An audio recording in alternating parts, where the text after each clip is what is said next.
où je mélange en fait finalement une analyse de ce qui, une forme d'analyse des erreurs qui ont été faites pendant la période de la part des gens qu'on a appelés les épidémiologues ou épidémiologistes, c'est-à-dire ceux qui travaillaient à partir de modèles et qui faisaient des projections à partir de modèles. Donc je vais vous parler de quelques erreurs étranges qui sont passées et qui n'ont pas du tout été remarquées par la plupart des gens visiblement.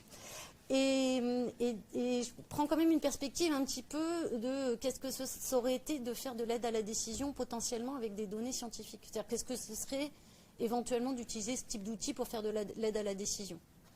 Et voilà, donc c'est un mélange un peu de la science et est-ce que c'est vraiment de la science qu'on est en train de faire quand on fait de l'aide à la décision ou une forme d'expertise, enfin voilà, c'est pas si net. Alors pour me présenter, moi je suis pas quelqu'un qui avait travaillé du tout sur la santé avant, par contre j'avais travaillé sur les modèles de diffusion, qui sont les modèles qu'on retrouve, qui sont des modèles d'épidémie, sauf que moi j'avais appliqué ça à l'innovation sociale, les diffusions d'innovation, diffusion d'opinion, qui sont en fait exactement les mêmes types de modèles, mais à mon sens plus difficiles à interpréter, parce que c'est vrai que quand même les modèles, ils ont un avantage, c'est que ces modèles de ce type, tels qu'ils ont été faits, on arrive à peu près à comprendre malade, pas malade, enfin ça se comprend. Influencé par une opinion, c'est plus compliqué. Mais, et donc j'avais travaillé à partir de ces modèles, ça fait 20 ans que je fais ces modèles-là, voire 25. Et depuis 5 ans, par contre, je me suis intéressée beaucoup plus à la partie utilisation de la science dans l'aide à la décision publique. Et aussi, ça m'avait fait travailler pas mal sur la question des marchands de doute. C'est-à-dire des gens dont parlera certainement Laurent, qui sont les professionnels de la fabrication d'une confusion intellectuelle quand il y a des controverses, je dirais, dans le monde industriel. C'est-à-dire quand il y a des gros intérêts industriels, il y a une professionnalisation de la fabrique d'un discours. Donc tout ça, ça a permis que je m'intéresse beaucoup à cette crise, tout en n'ayant aucune spécialité il y a 2 ans, enfin aucune connaissance en fait il y a 2 ans. J'ai tout appris en regardant finalement les gens qui mettaient des vidéos à la télé, je ne vais pas dire beaucoup de gens, et enfin à la télé sur les réseaux et aussi en discutant, c'est-à-dire en contre-vérifiant avec les collègues. Alors en fait ce qu'on a vu beaucoup, ça a été ce qu'on a vu, c'est de la modélisation quantitative à visée quantitative, c'est-à-dire où ce qui était important, c'était de pouvoir donner des nombres, des chiffres, des nombres. Et ça a vraiment été une obsession. Et c'était une obsession de pouvoir prévoir. Donc il n'y avait que ça qui était dit. Et après, une fois qu'on a eu le travail qui dit on va prévoir et donc la prédiction dit ça et donc on va dire ce qu'il faut faire pour éviter ça, qui n'avait aucun lien avec les modèles. C'est-à-dire que les recommandations de type lockdown, etc., avaient très peu de lien finalement avec les modèles tels qu'ils étaient faits, c'est ce que je vais dire là. Ensuite, ces mêmes modèles ont été utilisés en contrefactuel, c'est-à-dire en disant, regardez, c'est pas ce qui s'est passé parce qu'on a fait les mesures. On a pris des mesures sociales, on a interdit ci, on a interdit ça. Et donc, en fait, ils ont eu un double valeur, sachant que le point principal, c'est qu'ils n'ont jamais été validés. C'est-à-dire qu'on n'a jamais eu une observation qui nous permettait de dire à un quelconque moment qu'ils étaient vrais, puisqu'ils ne sont pas advenus. Rien de ce qui a été décrit n'est advenu. Et il n'y a aucune possibilité de démontrer que c'était des contrefactuels. Et donc voilà, ça c'est le cœur de la discussion. Alors il y a eu 3 grands types de modèles. Il y a des modèles que j'appelle processuels, qui étaient plutôt intéressants parce qu'on pouvait mettre de la théorie dedans d'un certain point de vue. On pouvait faire évoluer en connaissant de mieux en mieux les événements parce qu'on décrit le processus. Et il y en avait un autre qui sont plutôt les modèles fonctionnels, qui sont ceux qui sont le plus utilisés, qui étaient le plus utilisés vers septembre l'an dernier par les gens de l'Institut Pasteur en particulier. Et le tout premier modèle qui est sorti, c'est le modèle de Ferguson. Et donc ça, c'est les modèles que moi, je connaissais très bien, qui sont des modèles où on fabrique en fait des univers artificiels. On fabrique plein de petits agents. Chaque agent, c'est un programme. Et les programmes réalisent vraiment les choses qu'on décrit. C'est-à-dire, ils sont malades. Le petit programme, il a l'information, je suis malade. Je parle à l'agent Intel. Et l'agent Intel a une probabilité de temps d'être infecté. Et donc, on représente tout ça. On fabrique un monde comme ça. Et on l'observe. C'est le point important, c'est qu'on fabrique et on observe. Donc il faut être malin et dans la fabrication et les hypothèses et dans l'observation qu'on met en place. Après, il y a des modèles qui sont un peu plus généraux. Donc là, on voit tout. Dans les modèles agents, on peut regarder les agents qui se parlent les uns les autres, si on veut. C'est pas du tout comme ça qu'on fait, parce qu'on met moins d'informations que ça. Mais ceci dit, on pourrait faire une représentation d'un monde réel. C'est un peu comme les Sims. C'est vraiment, il y a une puissance de représentation qui est totale, et une liberté totale. On est un dieu qui fabrique un univers. Mais c'est important à comprendre, hein, dans la façon dont ça a été utilisé. Ensuite, il y a les modèles à compartiments. Alors là, c'est plus global. C'est des groupes d'agents qui sont pas encore touchés. Donc on compte le nombre d'agents qui ne sont pas encore touchés par la maladie. On compte le nombre d'agents qui sont malades. On compte le nombre d'agents qui sont remis. Et il y a une probabilité de passer de pas malade à malade, qui va dépendre du R0 de la période, en fait. C'est-à-dire on fait rentrer comme fonction de probabilité de transformation, on met des informations par rapport à ce qu'on sait de l'épidémie à un moment donné, comme le R0 dont vous avez sûrement entendu parler. Et puis après, il y a donc ceux-là, ils sont aussi un petit peu... Il y a du processus. On met des hypothèses qu'on peut exprimer. À partir de tel R0, alors je peux conclure que tant de personnes seront malades la semaine prochaine, grâce à ce type de modèle. Et après, il y a des modèles fonctionnels. Alors ceux-là, j'ai pas bien regardé, mais je pense que Vincent connaît beaucoup mieux que moi. C'est plutôt lui qui est là-dessus. Et en gros, c'est quand même des modèles où il y a un paramètre qu'on choisit comme explicatif. On regarde la courbe et hop, on projette. Et en fait, ce qu'ils ont fait maintenant, ce qu'ils font, c'est qu'ils font comme en météorologie. C'est ce qu'a expliqué Simon Kochemes dans un séminaire. Ils font 10 modèles comme ça, chacun avec un paramètre différent explicatif, et font la moyenne. Et quand le collègue a demandé pourquoi la moyenne, est-ce qu'il y a une raison théorique pour utiliser la moyenne, il a répondu non, c'est ce qui marche le mieux. Et comme la notion de marché, j'ai toujours pas compris ce que ça voulait dire, parce qu'ils n'ont jamais fité à des données réelles les modèles. Donc en gros, il n'y a jamais un moment où on a eu un fit réel, c'est-à-dire quelque chose qui pouvait nous dire oui, ce modèle était bon et validable, et non, ou non, ce modèle n'était pas bon ou validable. Tout était toujours sur un monde qui glissait. Voilà. Bon. Donc, ce que je vous disais, c'est qu'on peut fabriquer ces univers, mais ce qui est quand même très, très important, c'est qu'il va y avoir des formes qui vont émerger. Il y a des régularités qui vont émerger, et une fois de plus, les régularités, les formes, etc., on ne verra que ce qu'on cherche. Et encore pire là. C'est-à-dire qu'il n'y a même pas de vision spontanée. Alors, ce qui était très intéressant quand ils ont utilisé les modèles de diffusion, donc Ferguson, ça a été le tout premier modèle, celui qui a prédit 350 000 à 500 000 personnes qui allaient décéder en France, sans vraiment préciser à quelle vitesse. C'est-à-dire qu'en gros, ce qui était bien aussi, c'était 350 000 à 500 000 à un moment donné. Mais non, mais c'est vraiment sérieux. C'est-à-dire que c'est dommage, tout ça. Mais non, c'est hyper triste. Faut pleurer. Et ça, c'était un peu problématique. Mais en même temps, alors ça a été discuté en plus dans les forums immédiatement, dans nos forums de discussion du boulot. Les gens n'étaient pas d'accord avec le fait qu'on puisse accepter ce genre de démonstration. Il y avait déjà des gens qui disaient attention, vous allez voir dans les vagues successives, on peut être optimiste, ça va devenir de moins en moins dangereux. Arrêtez de penser que le virus il va rester toujours comme ça, que ça va continuer à nous tuer pendant des années.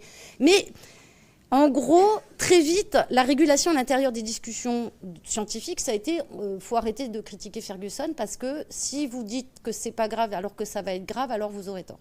De toute façon, ça je suppose que tu vas en parler aussi, c'est un truc qui est apparu très très vite. Donc les discussions arrêtées. Par contre, on pouvait quand même dire que c'était, pour moi, les meilleurs modèles à utiliser pour discuter des problèmes sociaux, parce que c'était des modèles dans lesquels on représente les interactions.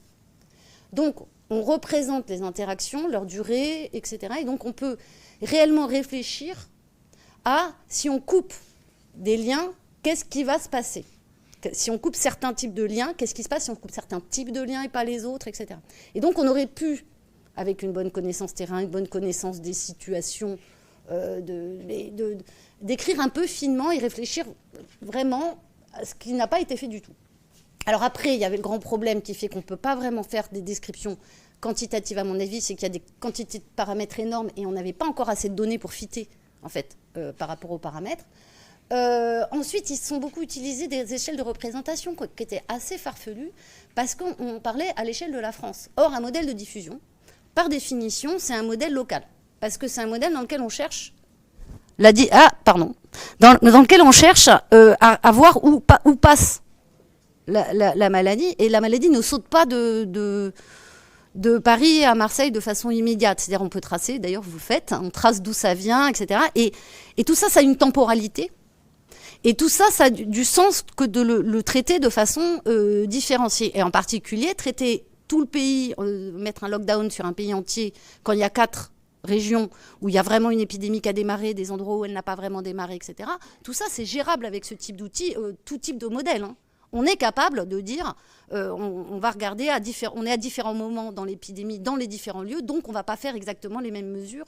Tout ça, mais c'est même, j'oserais dire, excessivement facile à faire en une semaine de travail. Des gens qui sont déjà dans ce type de boulot, ils savent faire ça. C'est de réfléchir, de brainstormer autour de ça, c'était assez facile. Donc pour moi, l'échelle de représentation n'allait pas du tout. Et en plus, on n'a pas le droit, et ça c'est un truc qu'on sait, on ne peut pas parler d'un modèle qui fait 500 000 personnes pour 10 millions. C'est des modèles excessivement sensibles à la taille. Donc en fait, dès qu'on augmente la taille, on n'a pas exactement les mêmes types d'émergence. Bon, ben voilà, c'est comme ça. En plus, c'est des modèles dont on sait qu'ils sont très dépendants aux conditions initiales, enfin au path dependent, ça s'appelle, c'est-à-dire que la même histoire, vous fabriquez 10 simulations différentes, donc 10 récits différents, avec exactement les mêmes hypothèses, le même modèle, etc. Et il y en a, ça démarre, et il y en a, ça démarre pas. Donc il y en a, il n'y a pas d'épidémie, il y en a, il y a des épidémies. Donc tous ces éléments-là n'ont pas été vraiment discutés. D'ailleurs, dans les papiers, ce n'était pas discuté du tout. Et bon, finalement, il y a un collègue, on est deux, être intervenus dans le débat public pour critiquer ces modèles-là. Et les deux, c'est des sciences sociales quand même. Donc ce n'est pas les gens de ce qui s'appelle l'épidémiologie venus de la bio ou de la physique.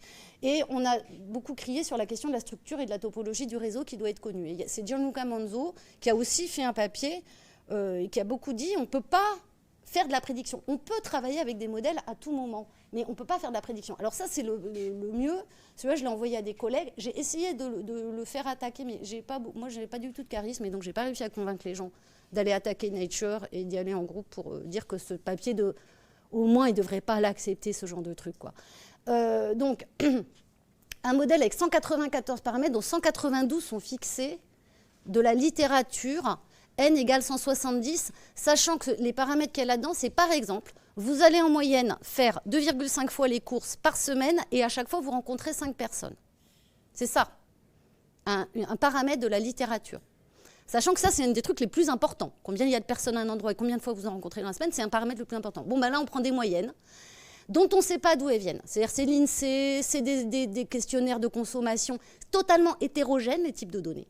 Et alors, rien que de faire une population, il y a des thèses entières à l'heure actuelle qui sont en train d'être écrites en géographie, avec des spécialistes, etc., qui reprennent et qui sont capables de mettre 4 paramètres par agent, avec des données INSEE, croisées avec des données de territoire, croisées avec des données de boulot. Et donc là, non, c'est pas. On met de la moyenne, on balance et on fait donc 170 données de la littérature, 22 qui sont des hypothèses, et après on fait 200 bootstraps sur 2 paramètres. Bon, tout quantitativiste normal s'effondre en voyant ça. Et d'ailleurs, j'ai testé, j'ai des copains en physique et 2 en économie. Et ils ont dit, vous avez des drôles. Le plus poli a dit, vous avez des drôles de conventions dans votre discipline. Voilà. Donc, c'est pas lisible. Et donc, ça a été un problème. Pour les autres, moi, j'ai un vrai problème, c'est le fait que les fonctions, l'utilisation du R2T, R0,2T, c'est-à-dire le nombre de personnes moyennes que chaque personne infecte durant sa durée d'infection. Alors ça, c'est un truc, même quand vous êtes... Alors, j'ai voulu mettre un étudiant là-dessus, je n'ai pas encore trouvé, mais même quand vous êtes Dieu dans les modèles agents, définir précisément ça en temps réel, c'est une moyenne glissante. Ce n'est pas du tout évident de choisir. Il n'y a pas une façon de le faire, même quand vous êtes Dieu dans mes modèles à moi. Donc, quand c'est des approximations sur, en juillet 2020, des données particulièrement farfelues de ce qui est en train de se passer d'un pas de temps sur l'autre, dont le pas de temps n'est pas bien défini non plus. Et donc, on utilise des R2T. Comment c'est pas grave de travailler et de réfléchir avec ce genre d'outils. De donner une valeur qui dit il va y avoir tant la semaine prochaine, c'est ça par contre. C'est pas bien. Enfin, c'est pas bien. C'est-à-dire que c'est pas de la science. C'est une forme d'expertise appliquée à un moment donné, mais la science n'autorise pas à ça. Les marges d'incertitude sont trop grandes. Et surtout, après, ce qui était intéressant, c'était qu'il n'y a pas eu d'évolution des hypothèses, ni des questions. Par exemple, j'ai discuté longuement avec des collègues, ils continuent à prédire les hospitalisations dans 15 jours à partir des hospitalisations d'aujourd'hui. Ça, c'était les gens de Montpellier, qui utilisent des modèles à compartiment. Et il y a un moment où les eaux usées, juillet 2020, on a commencé à être au courant que finalement, ça pouvait servir à un peu de prédicteur aussi. Parce qu'on commençait à voir quand il y avait des montées de l'épidémie, donc on pouvait inférer qu'il allait y avoir une montée. Alors, ce n'était pas des chiffres exacts, mais il y avait des tendances qui étaient visibles et qui étaient basées sur des mesures. Alors, mesures à corriger s'il y avait de la pluie, il y avait plein de trucs à faire, mais C'était des mesures qui permettaient de faire des anticipations. Là, c'est des modèles non validés qui permettent de faire des anticipations. Donc, c'est moins, normalement, evidence-based science, là, on nous dit, le modèle a moins d'éléments. Et bien, c'est quand même, ils continuent à faire leur prédiction 15 jours en avance. Et alors, ils m'ont donné beaucoup de mauvais arguments sur les questions des eaux usées. Moi, ça m'a beaucoup dit. Bon, alors après, ça s'est vu. C'est-à-dire que les gens se sont moqués en temps réel. C'est-à-dire que moi, j'avais des moqueries sur Twitter. Ah ouais, ils ont encore prévu. Après, il y a des gens qui ont fait des analyses ex post, qui ont quantifié, qui ont dit 9 fois sur 10, les prédictions étaient fausses. Bon, je ne sais pas si on peut dire 9 fois sur 10, j'en sais rien. Si c'est 9 fois sur 10, enfin, eux, ils disent que oui, je veux bien les croire. C'était farfelu, de toute façon. Mais ça détruit la confiance. Mais alors là, pour le coup, nous, les modélisateurs, ce que je ne comprends pas, c'est que les collègues ne sont pas montés au créneau, parce que nous, on a l'air de guignols maintenant. Dire, moi, j'arrive, je dis, je fais de la modélisation, type Ferguson, c'est bon, on n'a plus... Alors, et c'était pas compliqué de mettre en avant l'idée d'une incertitude violente. Et, parce qu'on a le droit de discuter malgré tout, hein. Donc ça, c'était ça. Et donc, moi, j'aurais tendance à parler plutôt de prospective, plutôt que de prédiction. Prospective étant plutôt qualitatif et plutôt l'évaluation des possibles. L'évaluation des possibles, et pas uniquement prédire un point qui va se passer. Et donc, c'est typiquement ce type de modèle, ils sont plutôt adaptés à ça quand même. Bon, ça, c'est un truc que je défends depuis très longtemps. Et pour moi, c'est vraiment des modèles qui sont utiles et qui sont utilisés en général dans des trucs interdisciplinaires, dans des situations interdisciplinaires, c'est-à-dire ils servent à de la pédagogie, mais aussi une pédagogie interdisciplinaire entre personnes qui veulent travailler ensemble, qui connaissent pas qui n'utilisent pas les mêmes outils, mais ils font d'une ontologie commune dans lesquelles on peut traduire tout pour travailler ensemble. Donc ça déjà, si on avait voulu faire des teams interdisciplinaires, de vrais scientifiques en train de gérer, comme on a fait par exemple pour faire une bombe nucléaire pendant la dernière guerre mondiale ou des choses comme ça, il est possible de faire. Mais non, mais ça y est arrivé. Et ils ont même mis des gens qui se détestaient les uns les autres dans la même pièce en leur disant vous travaillez ensemble. Ils se haïssaient, les chercheurs, comme tous les chercheurs se haïssent. Et donc ils se haïssaient et ils ont réussi à les faire travailler ensemble malgré tout, malgré des égos de physiciens des années 40, quoi, qui devaient quand même avoir des égos comme ça. Et donc, c'était possible que de rassembler les gens autour des modèles qui peuvent constituer une lingua franca, qui peuvent constituer un espace de discussion neutre. Bon. Et ça, c'est vachement important. Et de toute façon, il y a eu une expérience, alors j'en parlais juste à la fin, mais j'en parle maintenant, qui s'est appelée COF-préhension. C'est nous autres modélisateurs, nous nous sommes motivés, nous étions 25 et nous avons fait un site de vulgarisation en mars, avril, mai 2020, dont vous n'avez peut-être pas entendu parler, qui s'appelait COF-préhension, et où les gens pouvaient soumettre des questions par rapport aux dynamiques épidémiques. Et nous, on fabriquait des modèles, donc il y en a qui sont là-dedans, des modèles qu'on a fabriqués en temps réel et qu'on a mis ensuite comme ça, un peu pédagogique. On répondait aux questions en disant ben voilà comment moi, en tant que modélisateur, j'aborderais la question. Résultat, vous avez sur ce site 20 façons différentes de modéliser une épidémie par des gens différents qui posent des questions différentes et qui, à chaque fois, ont mis l'accent sur quelque chose de différent. Ce qui montrait que le style de modélisation, tout modélisateur va avoir un style même pour aborder une question qui a l'air hyper convenue et que tout le monde aura. Et donc, c'est cet aspect dialogique de la modélisation qui est important. C'est pas un aspect vérité. Pour arriver à ce qu'un modèle soit vrai, c'est très long. Et là, je voulais quand même vous faire un petit truc pour dire, bon, pour dire, je comprends pas comment ils arrivent à travailler quand même tous ces gens.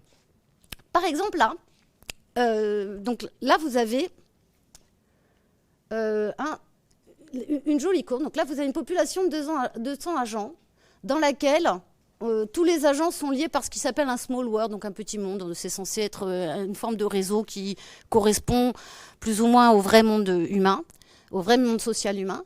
Et si vous mettez un agent qui est malade dans ces 200, et puis vous mettez une règle de transmission, ils ont un certain type de réseau social, ils se rencontrent, etc. Et hop, vous avez une jolie épidémie. Je vous en fais quand vous voulez, des épidémies, on en a plein. C'était Victorien qui était avec moi, qui est celui qui a travaillé avec moi. On a plein de modèles différents qui font des épidémies. Et puis, là, en rouge, j'ai mis un confinement. Alors, j'ai mis le confinement à la main. C'est-à-dire, vers là, j'ai vu que ça commençait à devenir un peu sérieux, l'épidémie. J'ai confiné tout le monde. Et puis, ça a fait un pic. Et puis, c'est redescendu. Et là, hop, j'ai déconfiné. Donc, moi, j'ai appuyé sur mon modèle. Et par contre, j'ai testé aussi 2 autres hypothèses.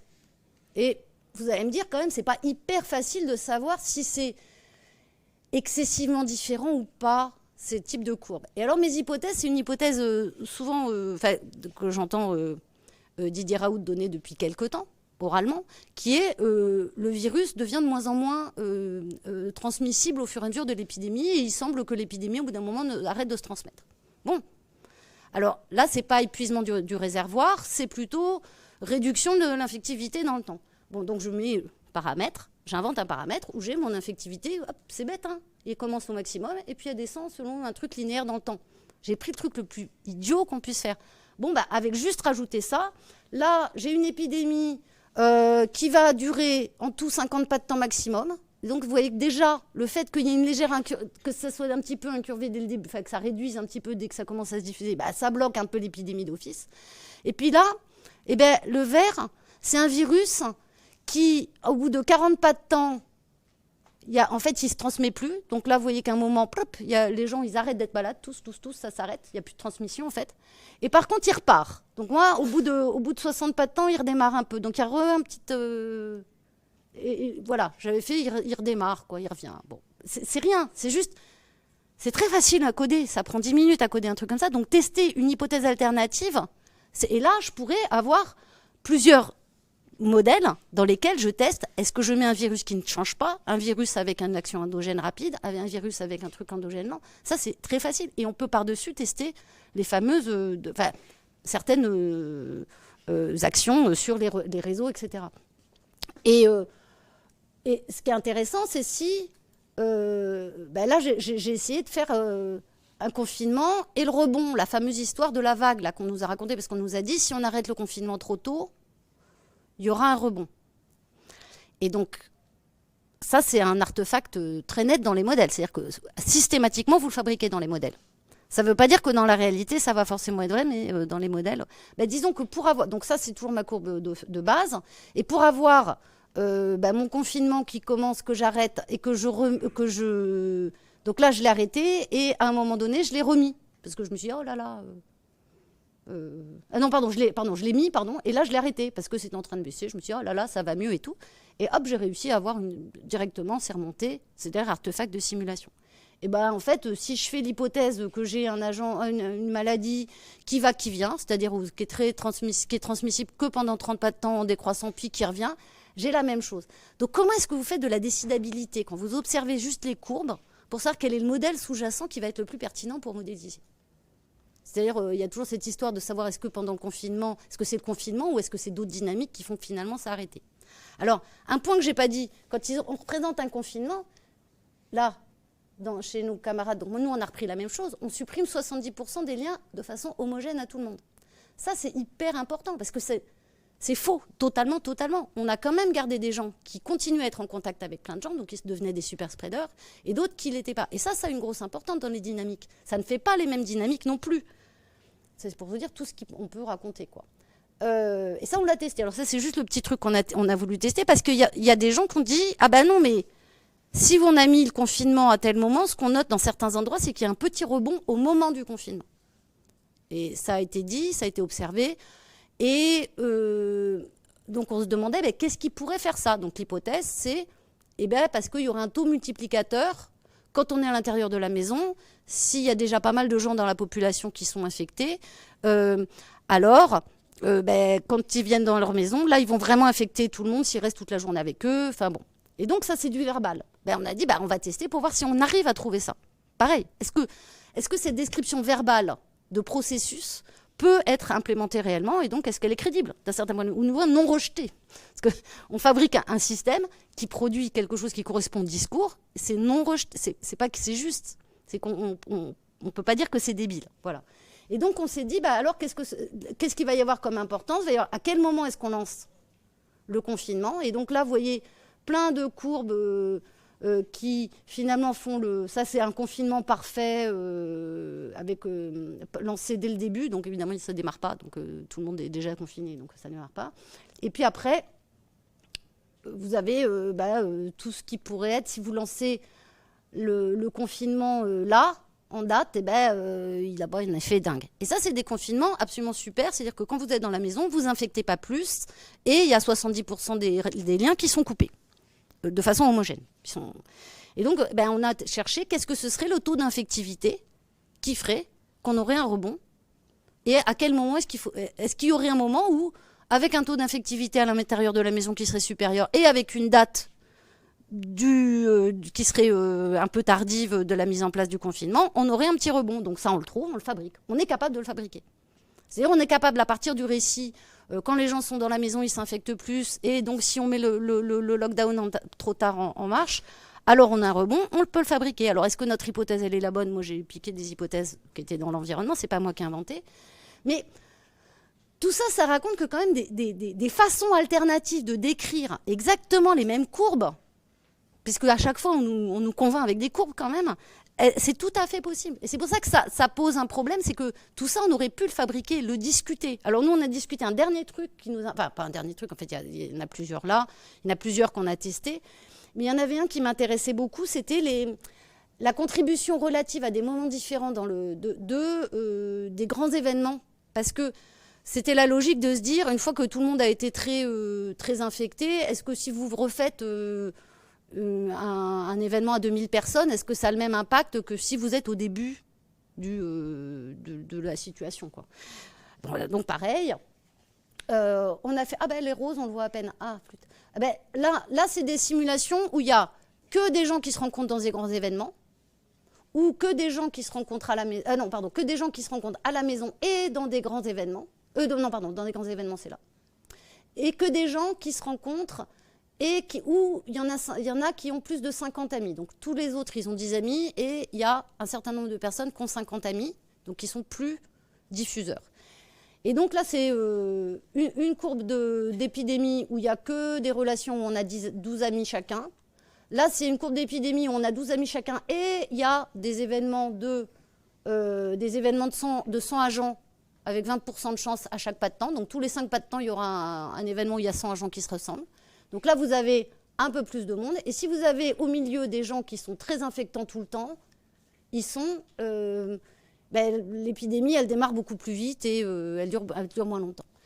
Donc en fait, ce qu'on a travaillé, c'est le fait que les gros événements, finalement, dans notre modèle à nous, ils ont moins d'importance que plein de petits mariages de 20 agents. C'est-à-dire que si vous mettez plus de mariages de 20 agents, globalement, dans toutes les simulations, si vous mettez plus de mariages de 20 agents plutôt que des événements à 100, vous aurez un pic qui sera plus haut. Bon, ça ne veut pas dire que ça, c'est la réalité. Ce que ça veut dire, c'est qu'il est possible de travailler là-dessus. On peut réfléchir à qu'est-ce que c'est l'équivalence des relations, etc. Et surtout, si on peut voir rien, mais là, si on voit rien, ça ne va pas le faire. Bon.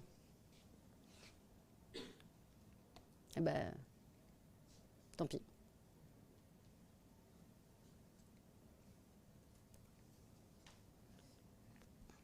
Bon, surtout, on avait créé une espèce de mesure pour faire les impacts relatifs.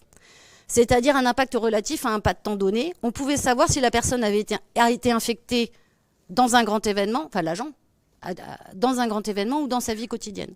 Et donc, ça nous a permis, l'indicateur, c'est un indicateur relatif où, dans le temps, on arrive à voir, ça je pourrais vous le montrer à ceux que ça intéresse parce que voilà, on arrive à voir que il y a la contribution des relations quotidiennes qui infectent énormément de monde versus la contribution des grands événements qui finalement n'a pas beaucoup d'impact et qu'en fait ça varie dans le temps.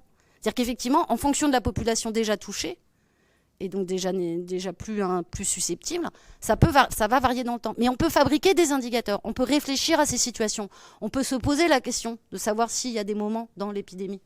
Alors je suppose qu'en plus tout ça c'est déjà connu par les épidémiologues classiques, non modélisateurs. Je suis sûre qu'il y a déjà énormément de ce genre de connaissances qui sont acquises.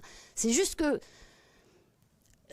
arriver dans un domaine dans lequel on ne connaît rien, on est capable de mettre en place des indicateurs, mettre en place des réflexions autour de ça, et en 6 mois, on a tout compris. Enfin, moi, je suis désolée, j'avais à peu près tout compris. Je me suis retrouvée face au collègue Samuel Alison. Il m'a donné des définitions. J'ai dit, mais tout ça, c'est dans nos modèles. On l'a déjà écrit. Tout de suite, on comprend. Et donc, se dire qu'il y a énormément de travail qui a été fait, qui finalement n'a pas inclus une seule des hypothèses qui arrivaient au fur et à mesure dans l'environnement. C'est-à-dire que ce serait peut-être l'infectivité, elle décroîtrait. Et il y a eu un prix Nobel quand même. Michael Levitt, il a passé son temps à dire attention, ce n'est pas une exponentielle. C'est justement, ce n'est pas un taux constant, c'est un taux décroissant. Donc c'est exactement le truc qu'on a fait juste avant. Il a passé son temps à dire ça. Donc ça aurait pu être intégré dans les modèles. C'était pas du tout difficile, mais il n'y avait pas de dialogue. Alors oui, pardon, je vais vous amener la conclusion parce qu'on était chez les platistes. Là, j'ai fini. Comme j'étais chez les platistes, moi, je suis pas d'accord. Voilà. Donc c'était pour vous donner mon argument contre la Terre est plate. Je ne sais pas si vous l'avez déjà vu, c'est sur complot facile pour briller en société. C'est un truc sur Facebook, ça s'appelle comme ça. Non, mais la conclusion, elle est quand même que le non-dialogue et la difficulté à parler, ça a été compliqué parce que c'est vrai que moi, je suis allée... Alors, on avait sorti le bouquin, c'était en octobre 2020. On est passé dans le monde quand même, donc ça veut dire qu'on a existé un tout petit peu. Il y avait un séminaire qui s'appelait ModCov, dans lequel j'ai entendu des gens très bien parler des modèles, de l'utilisation des modèles, de la recherche opérationnelle appliquée en temps réel et tout. Il y a un type de chez Google qui a fait un travail absolument extraordinaire. Enfin, il y a eu des espaces. Bon, déjà, moi, je leur avais envoyé le bouquin, ils ne m'ont pas invité. Donc, en fait, pendant toute la saison de séminaire, je suis allée regarder les séminaires et j'ai pas été invitée. Alors, comme ça m'intéresse parce que j'observe comment ça marche, donc j'ai rien dit. Je me suis dit, c'est intéressant. Et j'ai arrêté de poser des questions au bout d'un moment parce que la question du R0 en été, en juillet 2020, où ils disaient ouais, mais l'Institut Pasteur, ils ont calculé le R0 et tout. C'était là, mais il n'y a pas vraiment de test. Enfin, les données étant pas là, je ne vois pas comment on calcule un R0, donc on le met dans un modèle. Donc, parce que les modèles qui rentrent des données des autres, enfin, on n'a pas le droit de faire ça quand on est un modélisateur. Tous les matheux savent ça quand même. Donc, il n'y a pas eu beaucoup de travail autour de la diffusion pure, il n'y a eu que 2-3 modèles, et toujours on coupait les liens de façon homogène et tout, c'est-à-dire c'est pas un travail sur la diffusion en vrai quoi qui a eu lieu. Et par contre, toutes les mesures, c'était on vous interdit de rencontrer votre voisin parce que on coupe les liens. Donc en fait, il y avait des outils qui n'étaient pas adaptés pour travailler sur les liens, donc qui n'ont pas du tout été utilisés comme ça, mais on a fait des discours sur les liens sociaux. C'est ça que je trouve vraiment fou.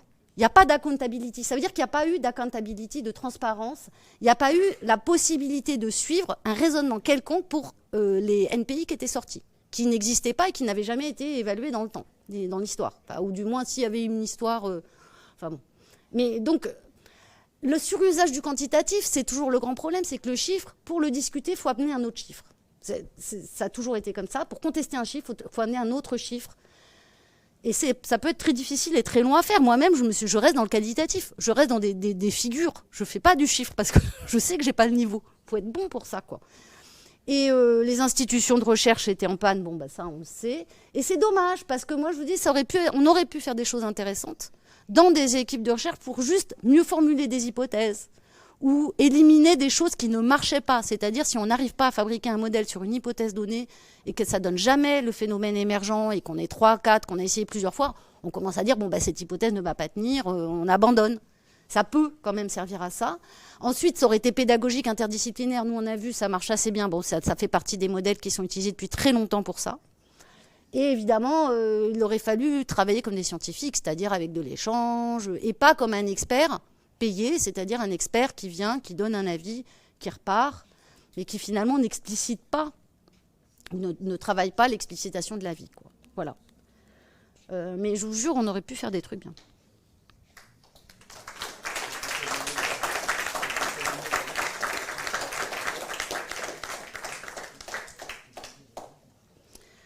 Mais ce qui est dur quand même, c'est les effondrements de communautés, quoi. C'est-à-dire que moi, là, il y a d'un coup, effondrement de communauté intellectuelle, quoi. C'est-à-dire que d'un coup, on se dit, mais pourquoi c'est moi qui... Ça aurait pas dû être moi, hein. Moi, il y en avait des gens qui travaillent sur l'épidémio, il y en a des spécialistes de la virologie, etc. dans mon domaine. Les copains qui ont monté Compréhension, ils sont spécialistes de ça. Mais là, le moment où ça a commencé à dire charlatan, rassuriste, hop, ça a été fini, plus personne n'a rien dit en public, dans aucune communauté. Ça a été vraiment tragique, hein, en termes de dialogue scientifique, ce qui s'est passé, quoi.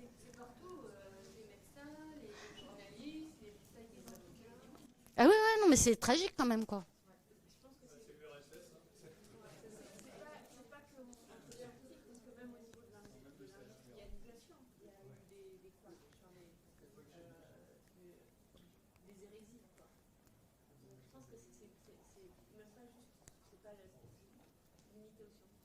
Mais oui, mais moi je croyais toujours qu'on avait des institutions, le CNRS, sacré. Mais non, mais on a une vision sacrée de nos institutions. Et J'ai l'impression d'être dans un procès où il y a une partie qui est du lobbying, qui fait un procès à charge. Il y a une idée marketing à imposer et qui est des lobbyistes plus ou moins scientifiques qui imposent une idée et qui ont un budget contre lequel vous ne pouvez pas lutter. Et une petite communauté qui essaye de lutter, mais voilà, si on peut le faire, on peut le faire. C'est une lutte sans merci. Moi, je viens du logiciel libre, on a vécu ça en 98. Voilà, je vois exactement. ouais, ça m'étonne pas que le logiciel. Le fait de décrédibiliser l'opposition, nous appeler de pirates, de sectes, c'est les mêmes choses. C'est Microsoft, c'est bizarre. Non, c'est étonnant. Et donc on a beaucoup lutté sur le vocabulaire pour pas se faire parce qu'il y a la PNL, il y a le nouveau langage et tout, donc on nous a enfermés dans des concepts et tout ça. Donc il a fallu lutter, il y a tout un travail là-dessus à faire sur le vocabulaire pour pas se faire enfermer dans le vocabulaire de la propagande.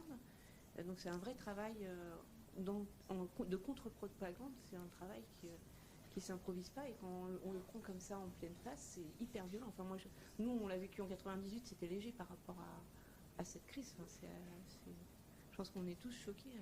Et j'ai vu, je pense que vous avez vu Ariane Villerand qui explique le totalitarisme et tout, c'est exceptionnel, quoi. Mais en tout cas, merci beaucoup pour votre travail. Une question.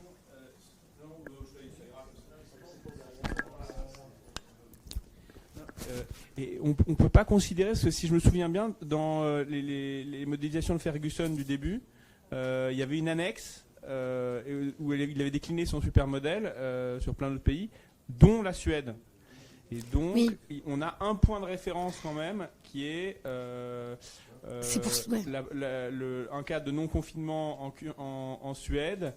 Et donc lui, il arrivait à 90 000 et au bout de 2 ans, on est à 13 000 ou un truc comme ça. Moi, je suis contente que vous parliez de... un facteur 7, ce qui est vachement, ce qui est de la part de faire c'est quand même super sympa, parce que généralement, c'est plutôt des facteurs 100 000. Donc, mais 7 en longtemps en plus. Pas en une vague. Hein. Mais non, mais ce qui est bizarre en plus, c'est que Ferguson était connu pour ça. C'est ça que quand vous dites ça. Mais je suis d'accord qu'il y a un contrefactuel. Et d'ailleurs, nous, on avait traité la Suède comme pour voir... parce que moi, j'étais très pro-Suède dans la période. Je trouvais ça très intelligent. Et justement, sur Twitter, on a dit que c'était ça ma caractéristique, parce que quand j'intervenais ici, on a dit que j'étais celle qui était pro-Suède, que j'avais rien compris, justement. Mais par contre, j'ai pas fait la vérification quanti, parce que c'est tellement farfelu. En fait, c'est vrai que moi, je suis pas quantitativiste, mais quand je vois des trucs qui sont absolument débiles, voilà, je laisse, et puis j'attends qu'il y ait des gens qui fassent comme les gens de l'X, là. Eux, ils ont fait une démonstration, 9 fois sur 10. C'était vraiment à plus de 10% d'erreur, enfin voilà, avec des critères donnés. Et donc, j'ai pas vérifié, mais c'est vrai qu'on pourrait faire le précis contrefactuel sur la Suède. Mais ils vont vous dire quand même, mais non, parce que c'est des gens qui sont toujours éloignés les uns des autres. Puis après, ils vont vous dire, ah oui, mais non, mais la densité, c'est pas la bonne. Alors là, on répond, bah si, parce qu'ils vivent dans des métropoles. Les métropoles, c'est à peu près comme nos métropoles. Enfin, il y a toujours des arguments après qui viennent pour vous dire que ça va pas être un bon contrefactuel. Et puis, il faut dire que la donnée, c'est quand même un moins bon contrefactuel que le modèle, quoi. Enfin, moi, c'est ça que je comprends pas. C'est quand on passe au moment où la donnée devient un moins bon contrefactuel que le modèle. Pour moi, le modèle, il est vraiment fait pour discuter et réfléchir, quoi. C'est ce que disait... Et coordonner des gens autour d'une ontologie commune. Ça, c'est vachement important. Parce que on peut venir avec des ontologies très différentes de ce que doit être une relation signifiante, de ce qu'est une entité signifiante, de ce que sont les éléments observés. Et avec ce type de modèle, on peut mettre à plat et mettre toutes les représentations de tout le monde à peu près ensemble. Et ça c'est aussi un avantage pour faire travailler les gens en interdisciplinaire. Mais la prédiction, jamais, quoi. Enfin... Oui, Juliette, merci pour cette présentation qui, pour moi, part bien. Elle est très critique, etc. Tu démontes correctement les choses, mais tu vas pas jusqu'au bout puisque tu continues à croire que l'épidémiologie pourrait être une science et donc qu'on pourrait construire éventuellement en améliorant les modèles, en discutant un peu plus les uns avec les autres, en étant dans un environnement, etc. Bon, pour moi, le seul intérêt de l'épistémologie, c'est de montrer que c'est le scientisme par excellence et que ça a toujours été le scientisme par excellence. Il n'y a jamais eu un gramme de science en épidémiologie. Dans ces cas-là, c'est tous les modèles. Non, mais c'est pas des modèles, justement. C'est ça que je suis en train de te dire. Parce que vous employez les épidémiologistes la notion de modèle, et c'est une des premières critiques que j'ai compris quand j'ai étudié le modèle ici, entre guillemets, c'est des équations. D'abord. Une équation, c'est pas un modèle. Un modèle, c'est quand l'équation, effectivement, a été confrontée au réel, peut être reproductible, peut effectivement servir d'explication. Et quand on parle de l'équation de Boltzmann, c'est un modèle. Bien sûr que si. C'est un modèle parce qu'on a d'abord écrit une équation, c'est-à-dire des choses parfaitement théoriques, formelles, ce que tu veux, et puis après on les a confrontées, on a fait des expériences, et à ce moment-là, la notion de modèle prend son sens. Et en fait, les épidémiologistes partent toujours de demander, Cauchemez, il dit, il te fait un modèle. Et on a porté plainte, je termine, on a porté plainte au pénal contre Cauchemez pour dire non, un modèle c'est pas ça. Et quand tu dis que tu fais un modèle, tu fais croire que tu es en train de faire en gros le modèle de la gravitation, justement, c'est-à-dire la science physique par excellence, la prédiction par excellence, quand bien même tu poses des équations qui sont des chimères complètes et avec lesquelles de toute façon tu t'y retrouves jamais parce qu'il n'y a rien à espérer de tout ça. Donc le fait même d'employer sans arrêt le mot de modèle, c'est la preuve absolue. C'est la preuve absolue que. Je suis pas du tout d'accord. On est dans le scientisme et pas dans la science, c'est-à-dire la mauvaise compréhension de la science, qu'on essaie d'imiter de manière presque mimétique, si tu veux, sans qu'il y ait toute la démarche de la physique derrière. Et pour terminer, les épidémiologistes et les économistes sont exactement, si tu veux, de la même tendance.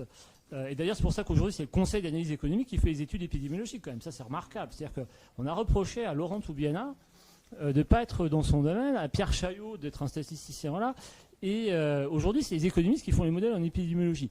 Donc c'est bien pour dire qu'il y a quand même un petit problème. Et en fait, les deux, quand tu les regardes, se construisent sur une espèce de physique statistique. C'est-à-dire, on prend comme modèle la physique et on essaye de mimer sur des objets qui ne sont pas justement modélisables comme des objets physiques, en fait, des méthodes. Et donc, on en arrive à la conclusion que... Attends, il y avait des gens qui tenaient ton discours en physique à la fin du 19e. Quand la physique a commencé à utiliser de la modélisation mathématique, ils ont dit exactement la même chose. Et je crois que Comte a dit que c'était du charlatanisme. Si. Non. Historiquement, tu dois aller vérifier. Ah bah oui, l'apparition des modèles en physique, ça a eu exactement le même. Il y a eu la même réflexion que ce que tu es en train de dire. Et le problème, c'est que tu dis que modèle, c'est synonyme de modèle juste, mais ça n'a aucun rapport. Tu peux faire des modèles qui sont des modèles lié avec la réalité. C'est pas la même chose qu'un modèle juste. C'est pas obligé de dire que tes prédictions sont justes et vont être vraies.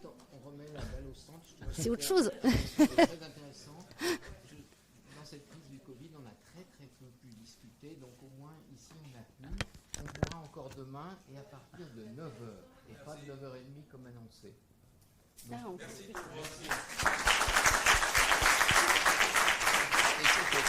c'était très bien votre